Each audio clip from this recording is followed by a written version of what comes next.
Hello and welcome everybody back to the Brother Augustine channel.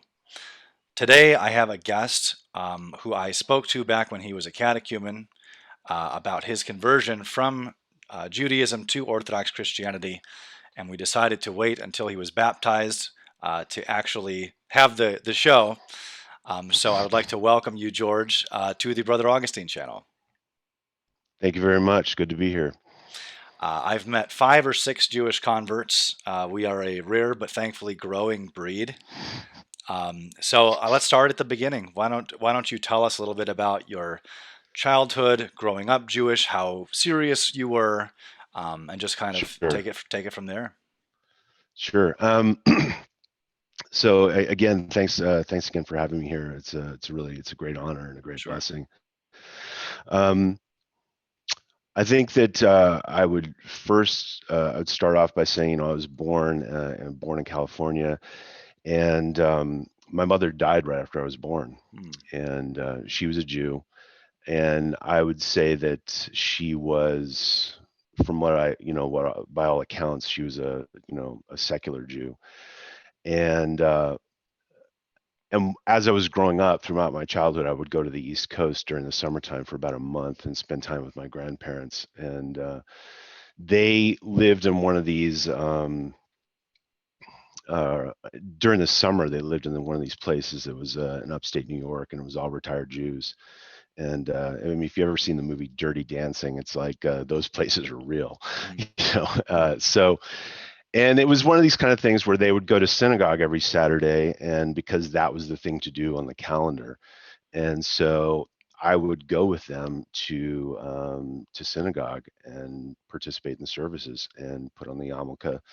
And and obviously, when from the time I was born, it's like, okay, well, your mom uh, was a Jew, and so that means you're a Jew. And so I'd say, well, okay, um, great. And so that there was a sense of knowing that it meant something, and that there was significance to it. But at the same time, that whatever meaning the synagogue held didn't extend past being in those services. It's just like we'd go there, we do the services, and everything was in Hebrew, and I didn't understand anything that was going on, and I was just waiting for coffee cake. So, that was. But at the same time, it's like that when I went to see them, there was a sense of, there was a kind of a tangible sense of community. Like I would go, and as soon as I would get there, that they would take me around to, like, practically, it seemed like everybody who lived there at the community, and oh, it's so nice to see you again. It's wonderful that I mean, it was sweet. It was, and and I didn't have anything like that where I was growing up, and so there was that kind of tangible sense of community. But at the same time, I never had the sense that the faith, Judaism as a confession of faith, um, meant anything to my grandparents. Hmm. So it was definitely a kind of more of a cultural thing. And they never insisted that I be, go to Hebrew school, get a bar mitzvah, anything like that. So, and then just to kind of add on to that, my dad was not a Jew, and my mom's situation was kind of a little bit like Fiddler on the Roof, where she was the youngest of 3 daughters, and her 2 older sisters married very well, and my dad was not, like, the popular choice, if you catch my drift. And you know not saying it was completely like Tevye, but again, it was a tough row for my dad there for a minute or two, uh, just trying to demonstrate his worthiness as a suitor. And so there was that sense of, like, her, I don't know, betraying the tribe, so to Mm. speak. And so, but my mom was a strong-willed person, and she just said, well, this is my guy, this is who I'm going to marry, so deal with it. Mm. And that's what ended up happening. And so so there was that, I guess it's just a way of saying, it's like, they had a sense of being Jews, and that was enough for them to want to go to synagogue every week. But that was the extent of it. And you know so that was really kind of all there was to growing up being a Jew. And beyond that, there was like some family friends actually who were kind of in a similar boat, where it's like they'd throw a Passover Seder once a year, Mm. and that was their kind of way of observing Judaism.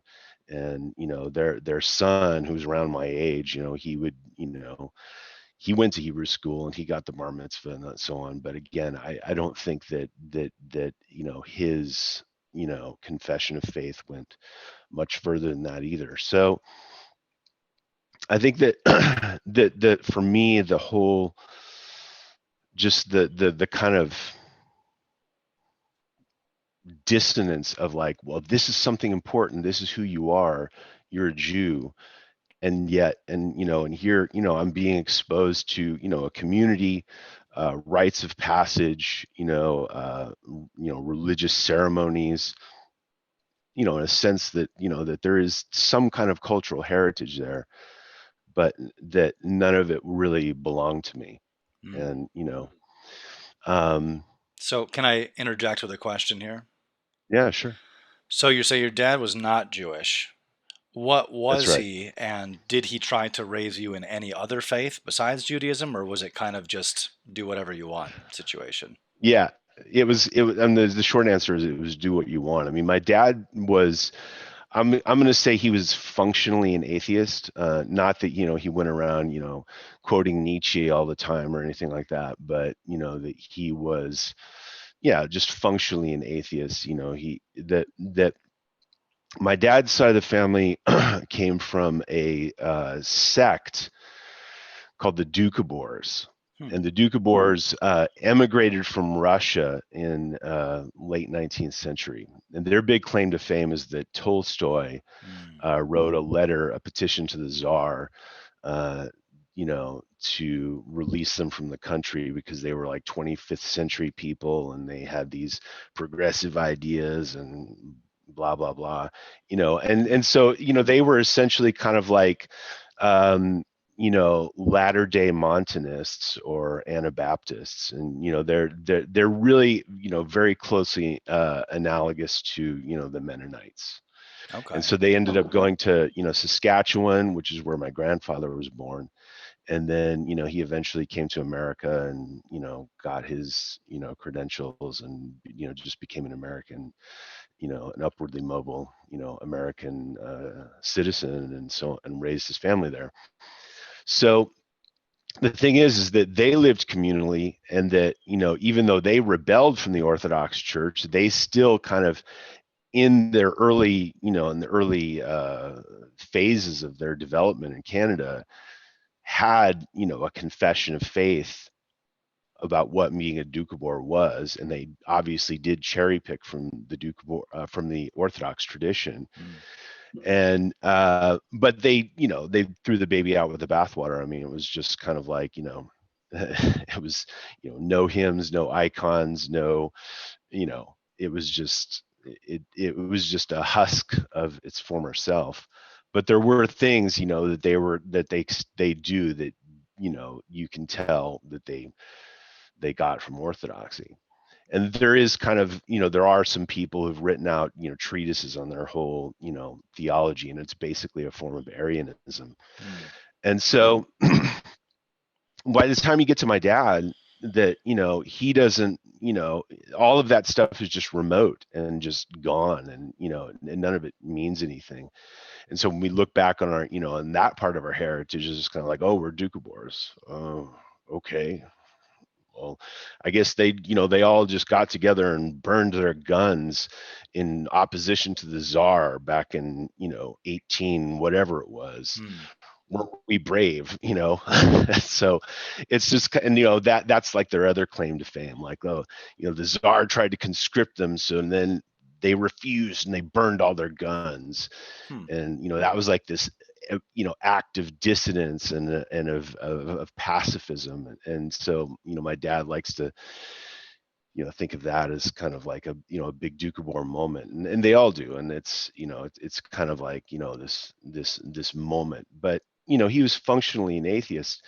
The ironic thing is that when I was growing up, I mean, obviously he needed help, and I was cared for primarily by a family that were Seventh Day Adventists. Hmm.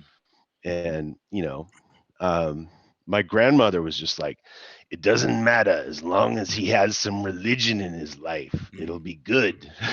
you know and so that's kind of, and my dad, obviously he was, he had to work and he had to take care of me, and so there was just, it was too much. It was in, he was overwhelmed, and so it was important. So I ended up spending a lot of time living with them, essentially, and I would go to church with them, and I would, they were very devout. I mean, I can't tell you anything about Seventh Day Adventism right now, Hmm. but they were very devout. They would pray. They would read the Bible. They would, they had a very, pious outlook and a pious way of being. They really took it seriously. It wasn't just a joke for them. And but for me, again, that there was this. It was still a dissonance, because it's like, well, wait a minute, my dad's not here. He doesn't go to church, but I have to go to church. Hmm. And it's one of these things where, you know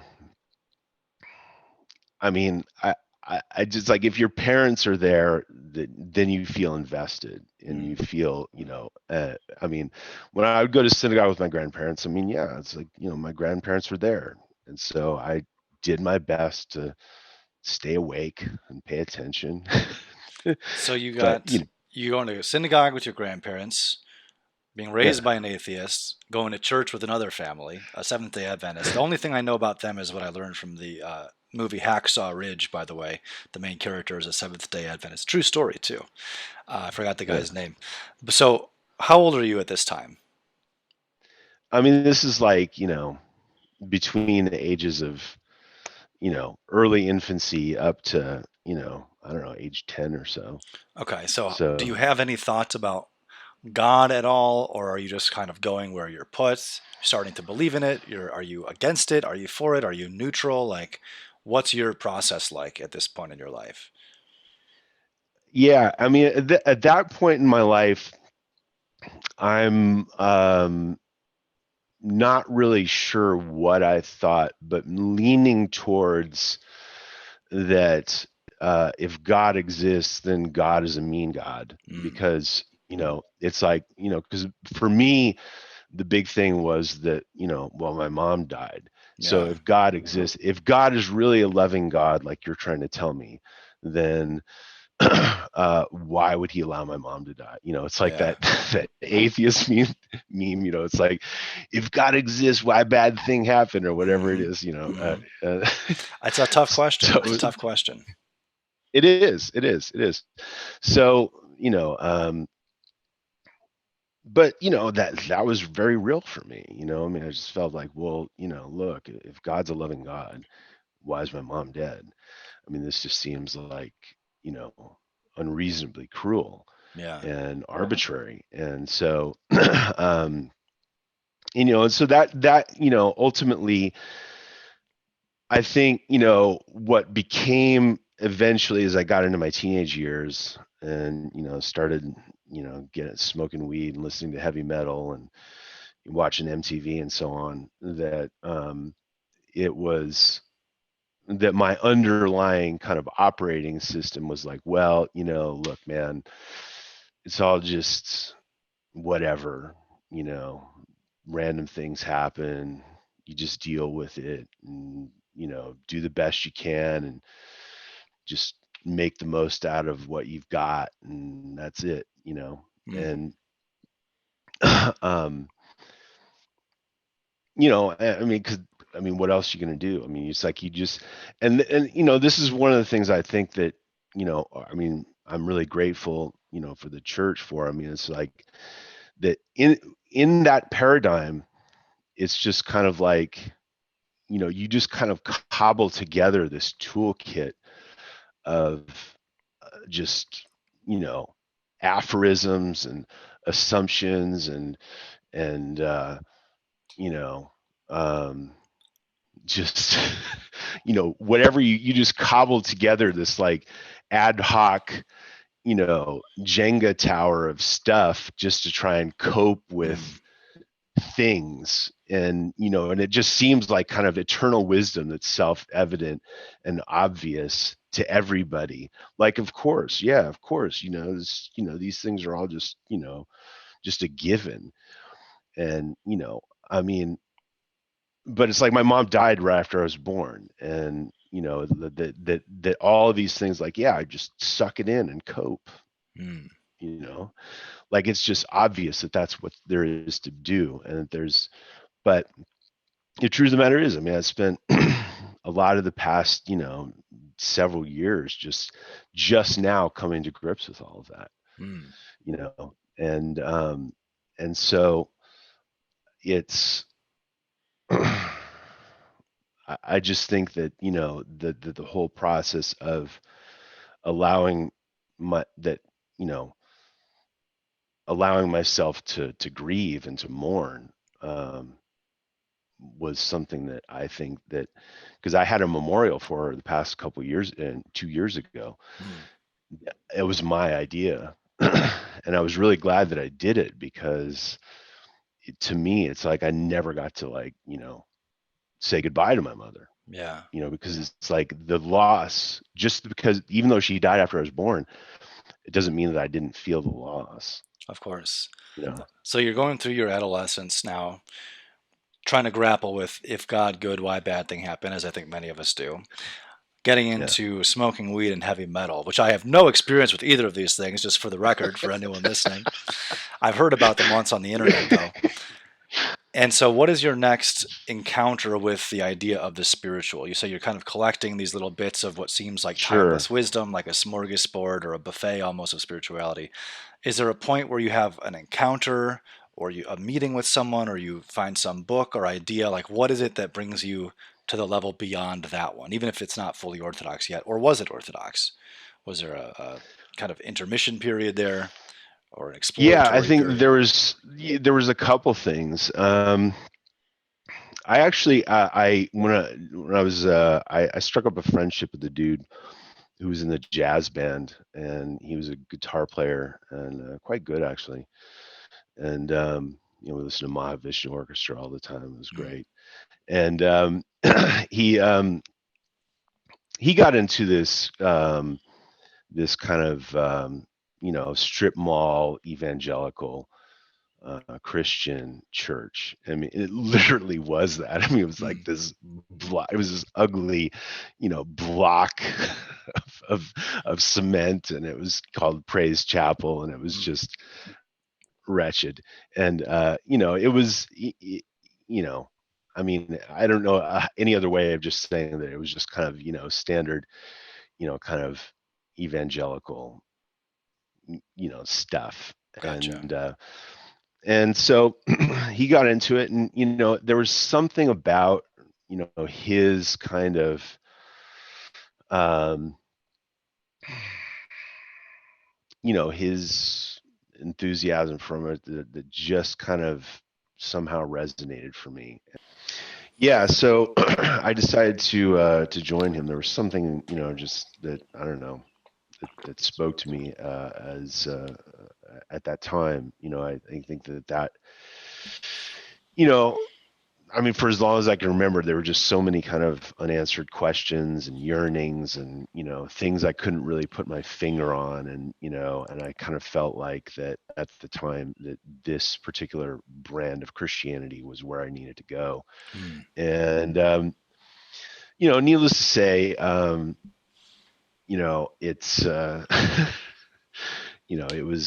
it was not a very, um, after having, been baptized and gone through a proper catechumen, and I look back on this and just say, like, it was just completely, it was just bonkers. I Do you mean, know there what was, branch it came from, like Lutheran or Calvin, or they just uh, didn't even know themselves, probably, huh? yeah, I don't even know. I mean, they would speak in tongues, and Oh, okay, it was that kind of thing, gotcha. you know, I mean, you get the idea. Yeah. I mean, it was the kind of thing that progressives make fun of all the time, and it's like, and it's legit. I mean, it's like, I get it, like all the stuff that progressives make fun of when they make fun of Christianity. I mean, it's like, listen, some of it lands because these people exist, and Hmm. for a while, I was part of it, and and it was very militant, and like, you're gonna burn in hell, that kind of vibe. And it just didn't.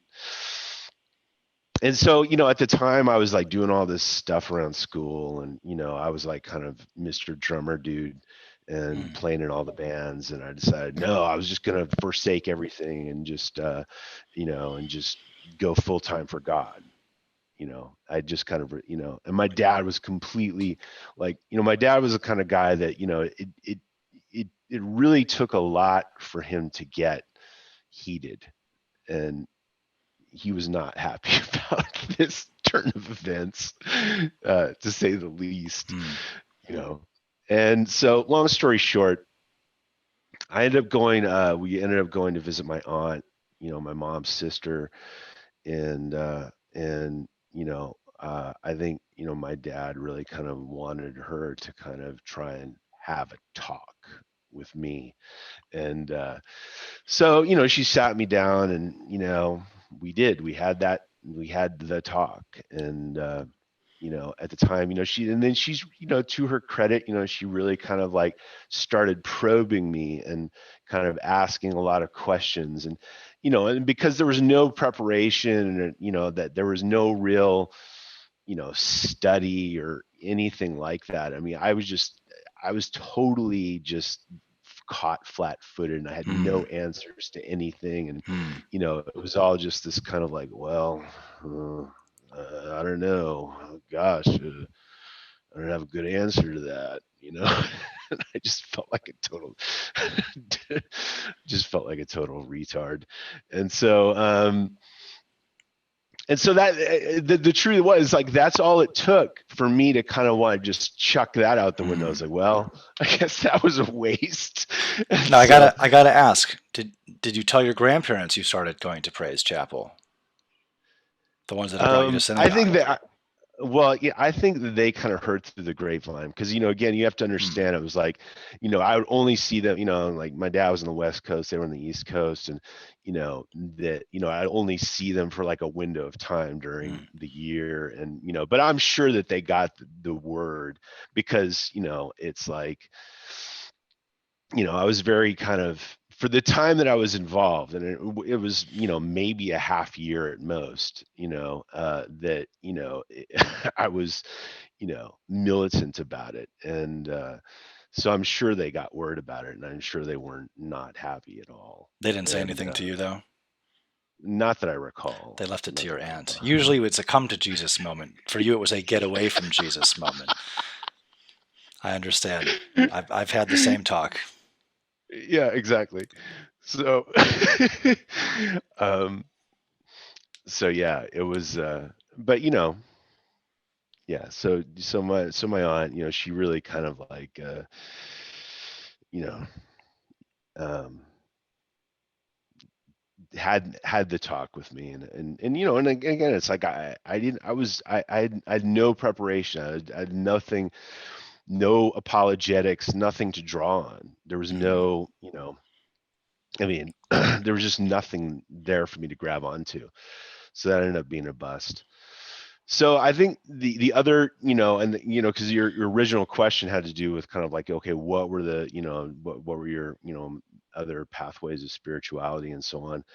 That my dad got involved with something called the Landmark Forum, and I think you Oh, probably yeah. had I know the may Landmark have Forum. talked about it. Hmm. Yeah, so my dad did that, and he did some of their kind of subsequent other programs. And growing up in California, I mean, this stuff is everywhere in California, and I mean, as well as every other kind of cult you can think of. Hmm. Uh, so I mean, that was the water I swam in. I mean, it was just kind of like these things were everywhere. I mean, I had another member of the family who was deeply involved in Scientology, and another family member that did Christian Science for a while. And we had all kinds of every form of New Age and yoga, and I mean, it's just it's all out there. Whatever you can think of in California is California's You know what I rife with it. remember about the Landmark Forum, which I did go to in California? My friends Hmm. brought me to a meeting, and I remember the message at the end was, if you don't want to give us thousands of dollars, it's because you have inner resistances, which is even more proof that you need the Landmark Forum and should give us thousands of dollars. Your resistance to giving them money was the evidence for why you had to give them money. And I never went back again. Yeah, yeah. Yeah, I mean, look, I actually, probably have a more charitable outlook towards it than maybe some other people do. And I'm not gonna, I don't begrudge anyone for, trashing it. I mean, I totally get it. I mean, because I know people that were, deeply involved, and they came Mm. away, kind of with, horror stories and so on. But, I actually, I guess I'm maybe one of the few that went about it, and did it for several years and did a bunch of different things, but didn't really I felt like I got some stuff out of it, and Mm. I felt like I got some value out of it. And I don't have like some war story about how I couldn't I couldn't get out, man. I mean, they just had me, and I just was brainwashed. I mean, it Mm. wasn't that bad, Mm. but I get it. I mean, I'm sure I know those people are out there. I know there's whole websites dedicated to this stuff. So I get it. And, look, but for me, look, I got some value out of it. Mm. And the interesting thing to me now is, as an Orthodox Christian, is that there's, I feel like they, I feel like they're borrowing so many things from Christianity, and trying to just turn them into these kind of deracinated, concepts that you can just, abstract concepts that you can just kind of, you know, try to, you know, will to life somehow. And it's just kind of interesting to me. But Mm. my dad did that stuff, and I'll say this is that my dad did one of the programs, and he came out the other side, and he seemed really happy, and he seemed really kind of alive in a way that I'd never seen him before. And um, that was great to see. I mean, I love my dad, and it was really nice to see him, come alive like that. And that was one of the things that really kind of made me want to go and do this Mm. stuff with him. And and the thing is that we did this stuff together, and one of the outcomes from that is that we ended up going to the Soviet Union together. We went Mm. to the Soviet Union together. We ran a marathon together. We had this little kind of like Oh, cool. live aid style event in my hometown, where we had all these different musicians come. I mean, it really was like I was like, like a God forgive me for saying this, but a little Bob Geldof for for my hometown, doing this little live aid for our little Moscow run, um, which was kind of fun and Yeah, exciting. it sounds fun. Yeah. So there was there were some nice things that came from that whole experience. And I met my wife too, and so we're still married Wholesome. after 20. Yeah, wholesome, How many exactly. how many So years were you saying? 29. Wow, congratulations. I Thank you. just passed the 6 month mark, so Yeah, God bless. Many years. thank you, thank you. So I think that between those two things, I mean, I think that, correct me if I'm wrong here, if I get but I believe that it is Saint Augustine that said, the heart doesn't rest until, um, it rests with God, Hmm.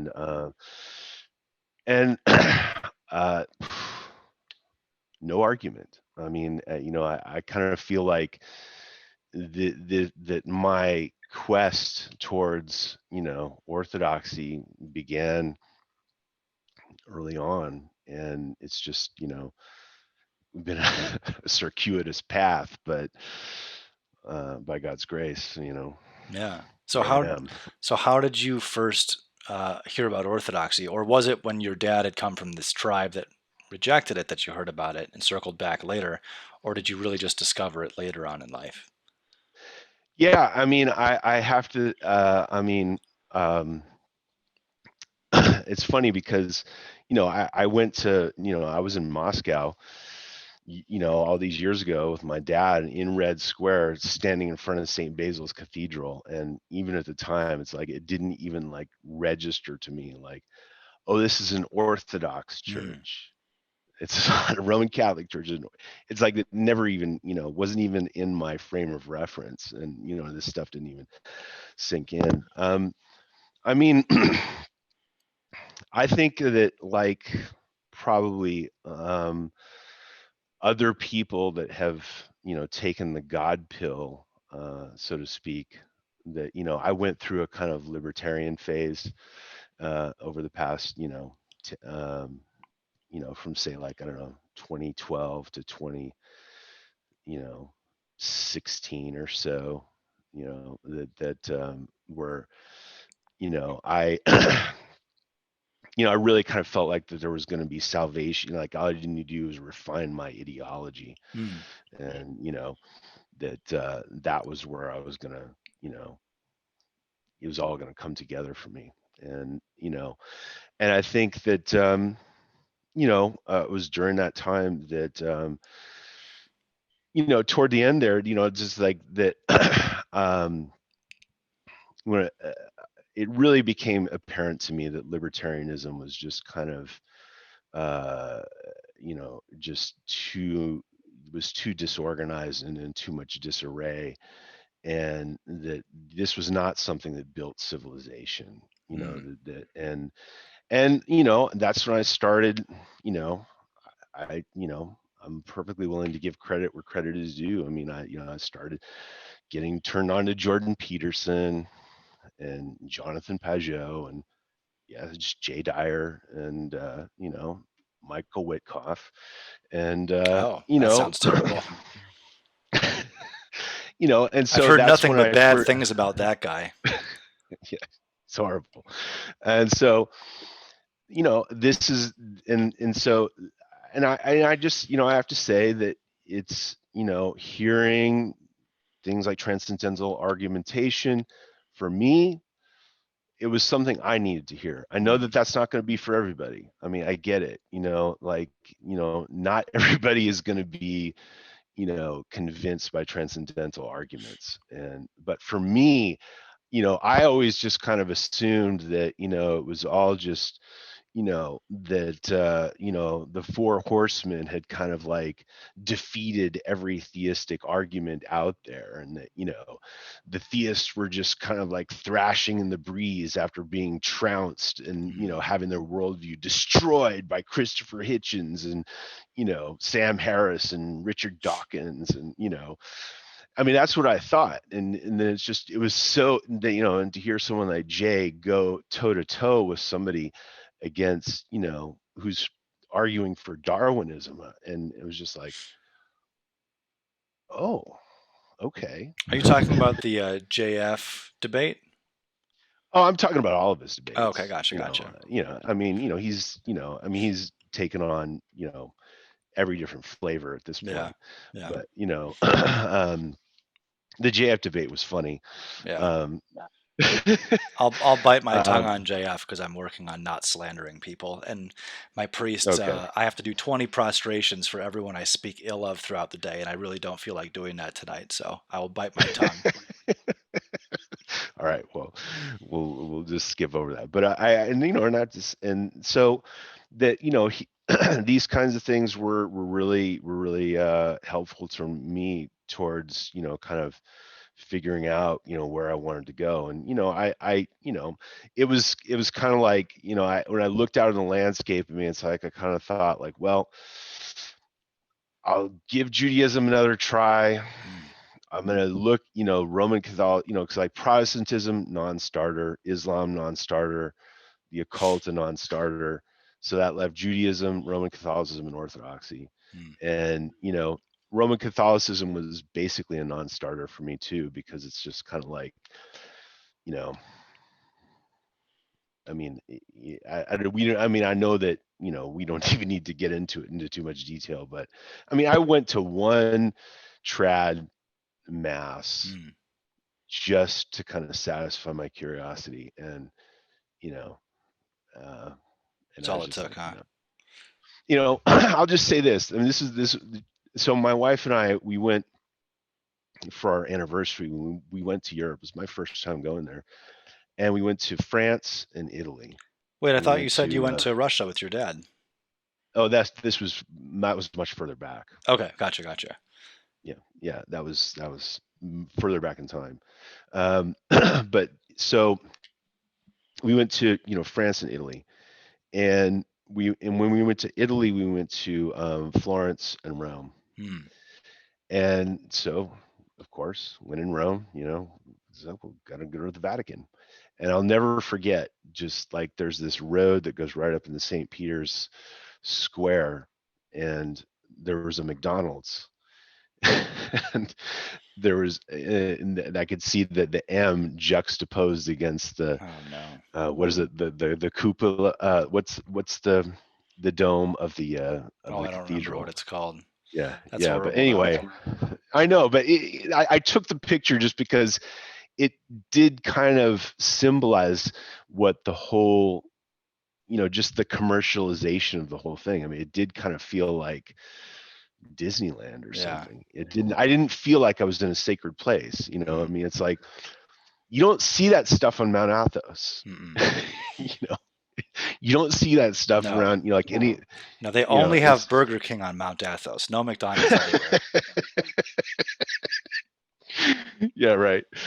So, I don't know. It was just, I mean, it was amazing in its own way, but as this, it's like, for me, it was just kind of obvious that that the Orthodox Church is the Lord's church, and Amen. um, you know, um, and I'll tell you this, that it's like, when I really started, like, okay, I'm going to start going to services and try to find a church. First place I went to was a Russian Orthodox church, Mm. and I went for the express purpose because I said, well, if I can't go to Russia, I want to get as close as I can to whatever it was my great grandparents Mm. were so opposed to. I have to see what it was. Mm. So I went to a Russian Orthodox church. I had no points of reference for what I was about to experience, and I didn't know a word of Slavonic. And sure enough, the whole service was in Slavonic, and I'm seeing all these people doing prostrations. I have no idea what's going on, but I thought it was the most beautiful thing I'd ever seen in my whole life. Wow. And I was like, well, whatever's going on here, I have to know more. And so, and Wow. that was back in 2018. So it's So you were a catechumen for a while. yeah. I mean, I I would say I went through a period of being a serious inquirer, Mm. like up to the point of Koof, and and I was going to one parish, and then again, by God's grace, I found, landed at where I'm going now, which is fantastic and the best. And I could not be happier. And I was received a blessing as a catechumen in late 2020, Wow. and I was a catechumen for a full year. And yeah, it was, it was incredible. So how has your family responded? If they were upset about Praise Chapel, I can't imagine they were thrilled about the Russian Orthodox Church. You don't say. How'd you? Just You're a a wild perceptive guess. man. Yeah, I Yeah, I have my know. I moments. know. Yeah, I know. It's so. Yeah. I mean, look. I think that they've been as good about it as I suppose I could have hoped. I mean, my aunt, the one that kind of like talked me out of it all those years ago. I mean, I knew that she was gonna be like not happy about this idea, and it was like the band-aid I had to pull. I was like, I have to do this. I have to tell her. And so, and I told her, and she came at me with some questions. She had, she came at me, and I was prepared. And this is the time, this is like, this is one of the things that separates orthodoxy from all, I mean, anyone listening out there, it's like, this is what the catechumenate is supposed to be for. It's supposed to, kind of fortify you and give you these kinds of, muscles. But when she threw these questions for me, it's like I was ready for all of it, Mm. and you know, um, and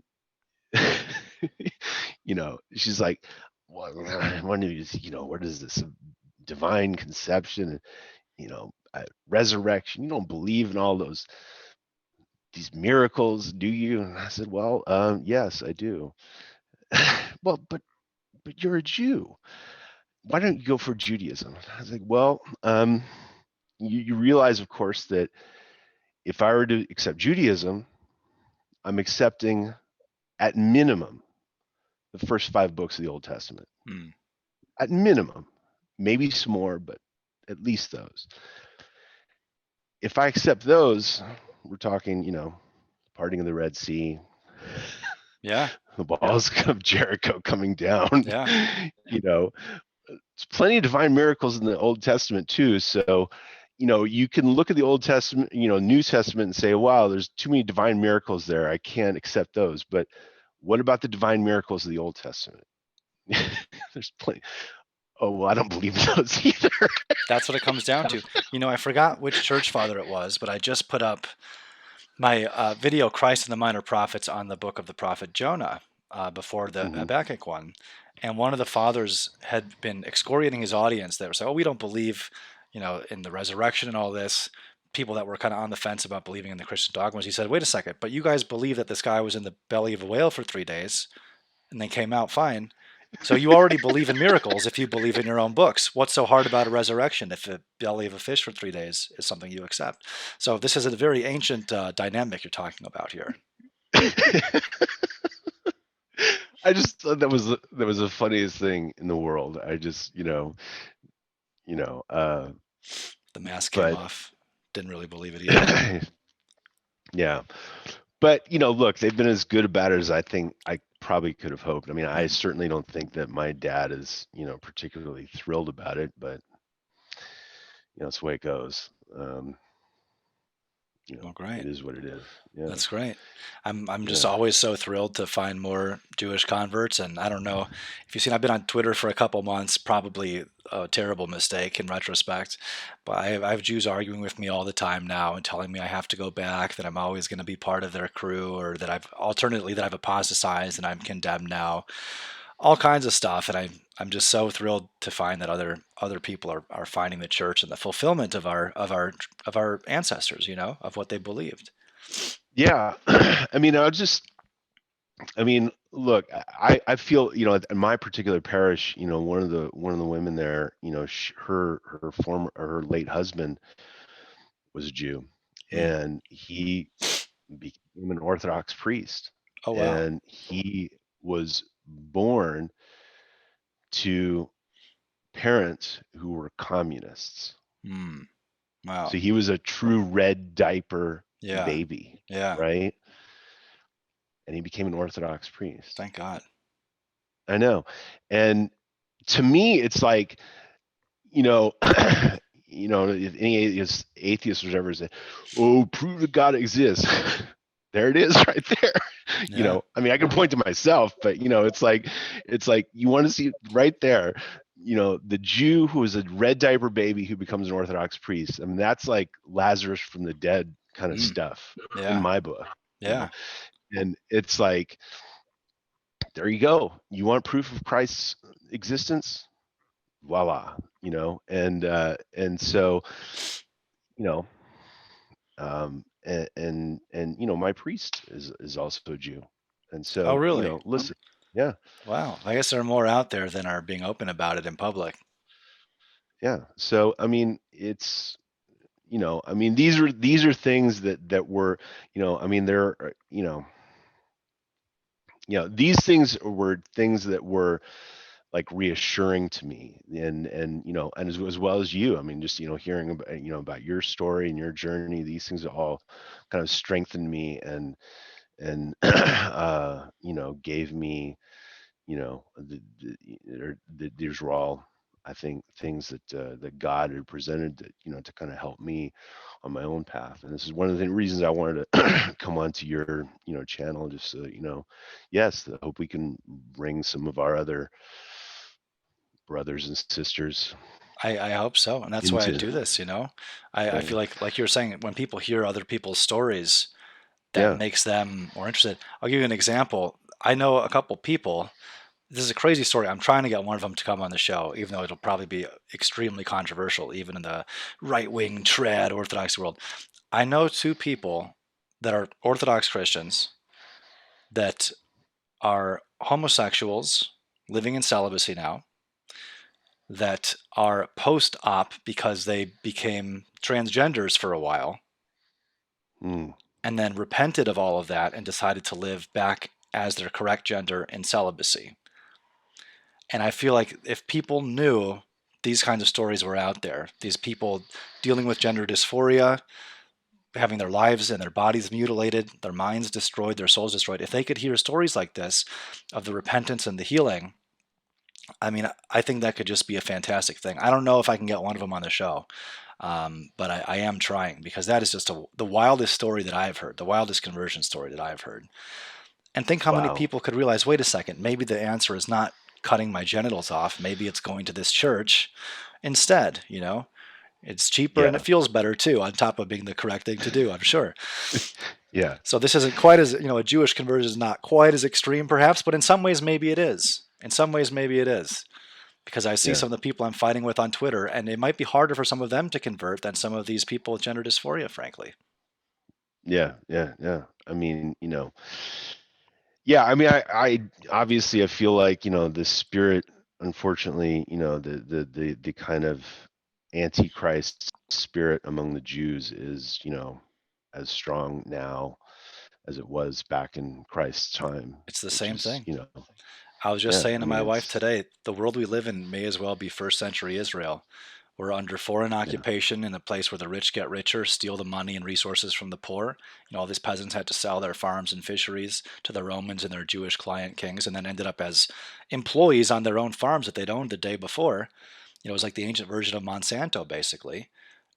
So many of the dynamics are exactly the same. And that's the same thing, too. I don't know if you have Twitter or if you're smart enough to avoid it, unlike myself. There's this rabbi, Mike Harvey, that is a professional speaker to Christians. He sells books to Christians, teaching them about Judaism. And this won't count as slander, I don't think. Well, I got to be careful. I don't want to do those prostrations tonight. I'll say the guy is openly genocidal and hates Christians. Talking about shame on all who hold the cross, F these people, F the fascist patriarchy, F the Christians. And this is like the best that they have representing like the dialogue between Jews and Christians. It's crazy. There's a big difference in tone between this guy's book description about a rabbi talks to Christians and then the way he's talking to Christians on Twitter. But you're right. This antichrist spirit is so rabid, especially with this abortion thing going on. I mean, that's the worst thing. I mean, if you look at Twitter, who's the most vocal about this is they're even saying it's a sacrament for them. It's a part of their religion, something they have to have. They have to have access to abortion, part of their religion. First of all, I don't think that the ancient Second Temple Jews would have ever agreed with these people. This is demonic. This is insane. But it's sad. And then people see that, and then historically the trend is that a majority of Jews make an entire country angry, and then they all get punished, right? Even the innocent ones that weren't doing that wrong, or might have been more orthodox, that weren't communists, weren't abortionists. But you're right; it's the spirit of the Antichrist, this rejection of logos. That when a Jewish person like me or you converts, and then the logos actually becomes grafted into our souls and bodies through the sacraments, our baptism and communion, and the other ones as well, that goes away. That revolutionary spirit. And that's, I think, what it takes is it takes baptism and true Yeah. acceptance of the Messiah. Yeah. Yeah. Without a doubt. I mean, that was, this whole revolutionary spirit of the Jews. I mean, it's just like, I mean, just anecdotally speaking, um, my family and then all of the like Jews in my immediate, obviously, present company accepted, of course, that are in my, immediate kind of circle of friends and acquaintances and so on, all progressives, Yeah, all secular, across the, I mean, I have one relative who, who's a Jew, who's, kind of, she's, politically conservative, but, again, still secular. yeah, And um, so it's just kind of like, and that was one of the things that made, that, kind of ruled out Judaism for me, from the start, where it just kind of I felt like it was too, that, uh, that I didn't see any refuge from the world yeah. in Judaism, There isn't. There just yeah, isn't. I mean, yeah, they're the ones promoting a lot of it and turning the world into what it is in the first place. Why would there be refuge there? You know, yeah, exactly. this might get me demonetized to say that, but um, the sad thing though is that, at least for me, everyone's favorite topic on the Orthodox internet is like Jews and Freemasons, right? Which happens to be things that I Mhm. discuss a lot. But they are overwhelmingly more interested in hearing about that stuff than about the solutions of learning how to evangelize, living a holy life yourself, studying your scripture, learning theology. Case in point, my interview with E. Michael Jones is still by far the most popular video on my channel. It's got like 23, 25,000 views or something. My Bible study videos, which are meant to show Jews Christ in the Old Testament primarily, by several orders of magnitude, the least viewed things on my channel. People want to hear about Jews and the occult and Hollywood and the elite. They don't want to hear about the Bible, and then they wonder why, things are the way they are in this world. So hopefully people will get their priorities right, because the Jews and the occult, all this stuff is relevant to the true faith. Obviously, it's very relevant, but it's not the point, right? The point of it is not to fight Jews and the occult. It's to be transfigured and united to God, and in so doing, you will naturally become an opponent of certain parties and ideologies. But I Yeah, feel like the focus is just in the wrong place so much of the time. yeah. Well, And so, kind of along the lines of putting our focus in the right place and trying to evangelize and grow in virtue and sanctification, purification, all these things, you mentioned earlier being a musician and wanting to mhm. talk about the meaning and purpose of art. So, I wanted to ask first, are you still a musician? I believe you said you were a drummer. Yeah, that's right. I've been playing drums for most of my life now. I started when I was, 13, and started playing in bars when I was 16, Hmm. and I've done, everything from like, GB work to, mostly focused on original projects and original bands throughout my, adulthood up until Koof, and the Quarantinqua, Mm, as Bayes Lit Analyzer likes to say it. mm, um, um, so, I mean, my the future of my musical endeavors right now is very much an open question now, which mm, is, in some ways fine.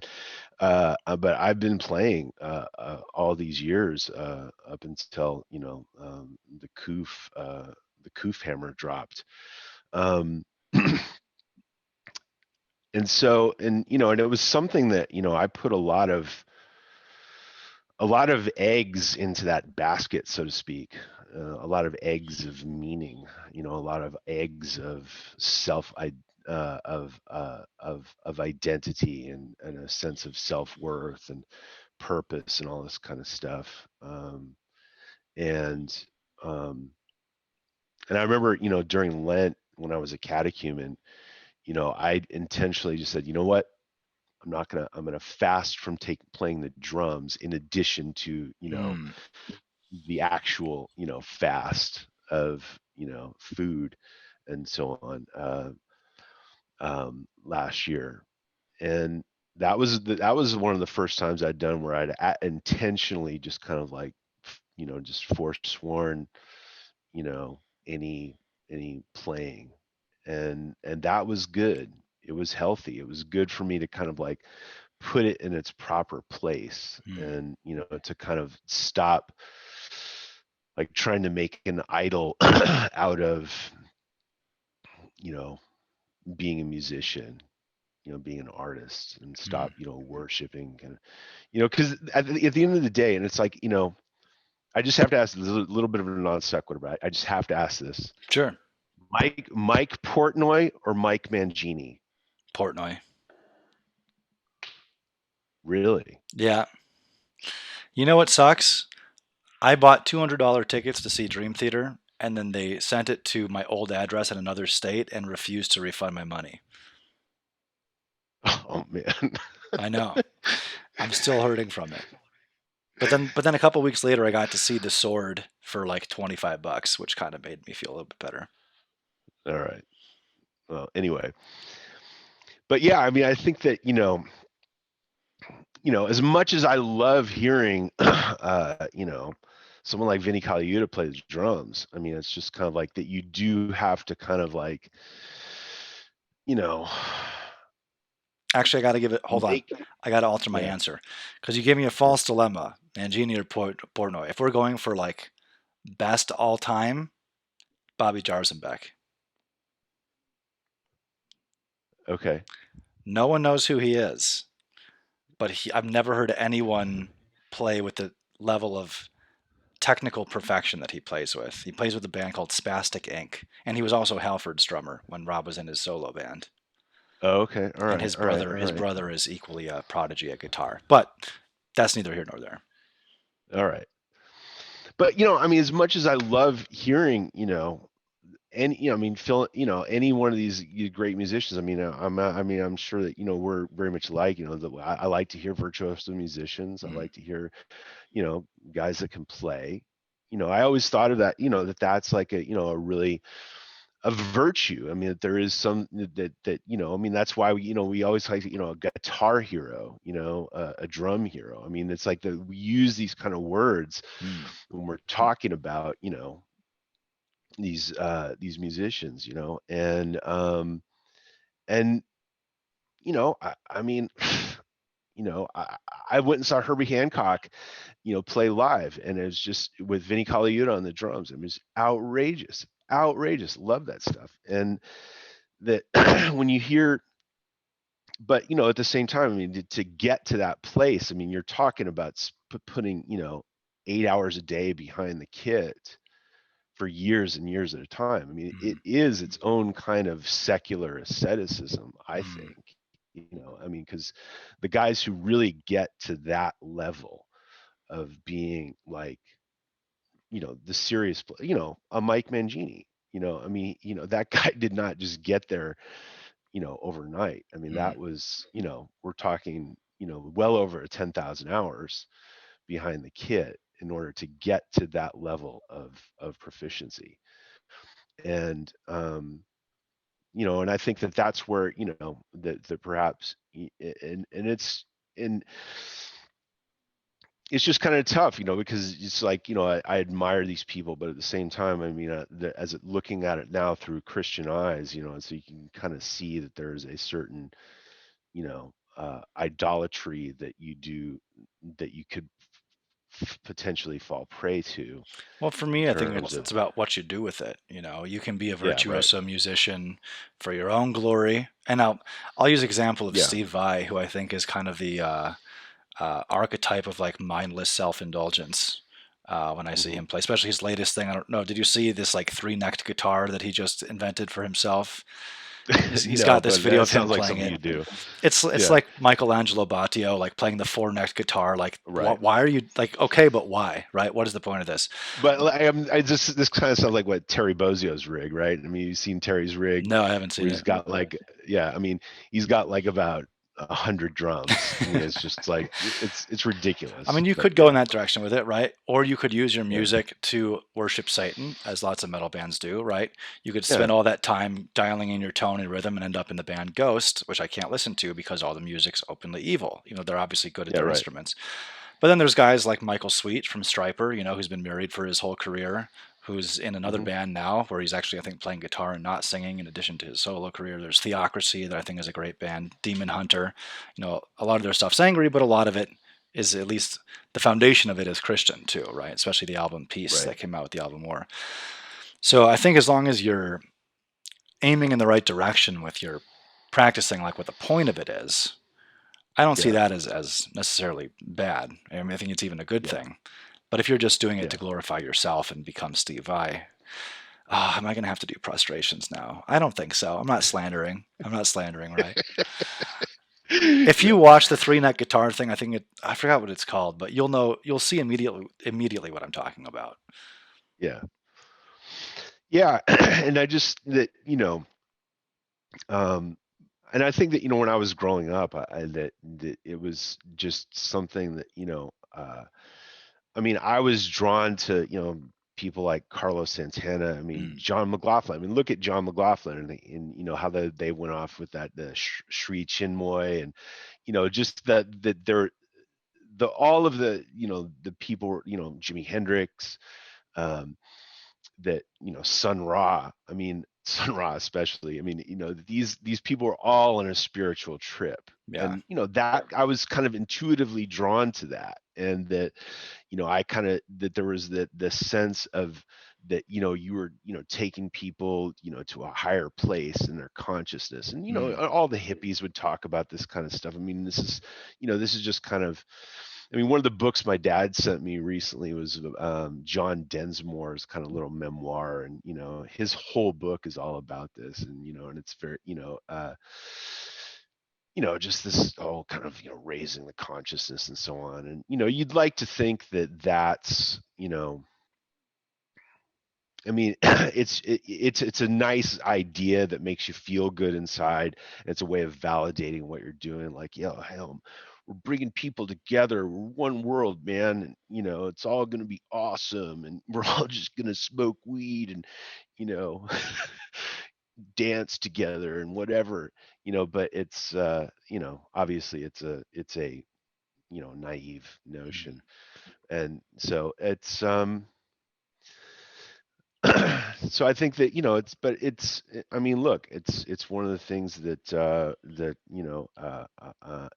um that hopefully we can use, and that we can kind of as you are doing with acathist and so on, that to kind of help evangelize, and hope to and I certainly pray that whatever God has in store for me now, maybe that I'll find a way to you know utilize my abilities for something that glorifies Christ. We'll see.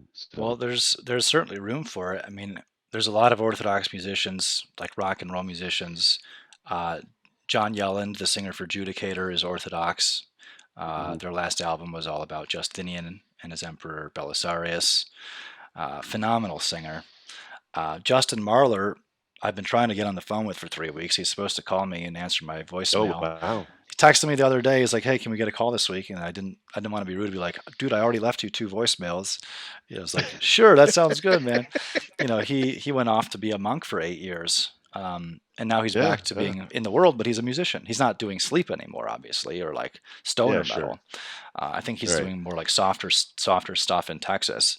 But there's a Mhm. lot of room for people that want to use music to glorify God. I know there's an Orthodox metal band called Hezekiah that's a little more extreme Yeah, I've heard of them.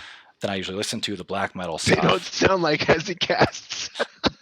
It's a little noisy for a band named after stillness and silence. But I I'd love to know. I was talk to just those saying. guys too.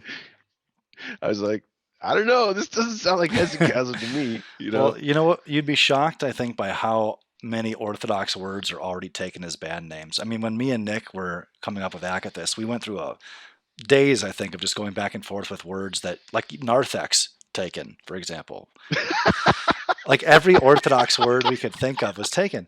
And we ended up, so right before we were Akathists, we had this other a name in mind. We even had a logo called Athonite, except instead of Athonite, the regular spelling was Knight, like Knight, like a cool Yeah. metal. But then I, Well, I realized that sounds metal. That sounds it very does. metal. And then I realized I'm going to have to explain the spelling every single time I tell someone what her name is.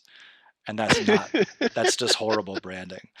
So we ended up with Akathist, and there's another project in the works that I can't speak more of at the moment. But we Uh-huh. somehow found an Orthodox name that's not taken that you'd think would be the most obviously taken thing that somehow was not. But yeah, Hezekiah it's a good band name. I like it. I Yeah, haven't. I yeah. think I talked to one of those guys very, very briefly years ago whether they want to come on the channel and talk about music. But he said, "Oh, let me talk to the guys and get back to you." And I never heard from him again. But it would be great. We could have like a whole Orthodox rock concert, just to Yeah. fundraise for a monastery or something. So yeah, I mean, Yeah. if you're still drumming, I think there's room for it. Yeah. Now, I'm not a priest. I'm sure there are priests who would say, "Get away from all of this. Yeah. Don't do rock at all." But Yeah. for the time being, I think it's helpful and people are edified by it. Um, Yeah. so yeah, I think there's Yeah, some I room mean, I there. think clearly that there's. I mean, we're not alone. I mean, that there's. I mean, I wanted to when I was a catechumen, I went to a monastery, really well nearby where I live, and one of the guys I met who was in the seminary, he used to be in like a death metal band, Mm, and and I'm just saying like, well, what do we got here? We've got Jews, former atheists, and guys who played in death metal who are all converting to Orthodoxy, and I'm just kind of like, case closed. There's no no more discussions needed. This is where this that's is where right. I need to be. Yeah, it's like that line in scripture. There's neither Jew nor Greek, slave nor free, death metal nor black metal, for we are all one in Christ Jesus. Yeah, amen. Well, So George, I wanted to say thank you for coming on the show today and sharing your story. I really hope that it inspires other Jewish people who are curious or they look at the secular members of the faith that they're surrounded by and think, but don't any of you care about this? Like, where's the actual meat of this? And I hope that they'll find this video and that they'll start to inquire. And I don't know if you're cool with them reaching out to you. If you are, you're welcome to. I can share your email address if someone asks me to talk to you. If you're okay with that, it's totally up to your discretion, of course. yeah, just let me know if that's the case, and yeah, sure, we can do that. Okay. Okay. Great. Sure. Do you have any parting words for our audience here today? No, just I thank you for your time. I just one of the I remember that when I first reached out to you, I said, and you invited me on your channel, and I said, dude, I'm nobody, and then you said, not to God, you're not, and Hmm. that meant a lot to me, and I never forgot that, and it's just like here we are, I mean that was like a couple of years ago, and I just wanted, and then I reached out to you again, and here we are, and having this conversation. I just want to say thank you. This means a lot to me, and that I just am really grateful to have the opportunity to share my story and talk about stuff, and so thank you very much. Of course. Thank you for your time. Really appreciate it, George. All right, take care. All right.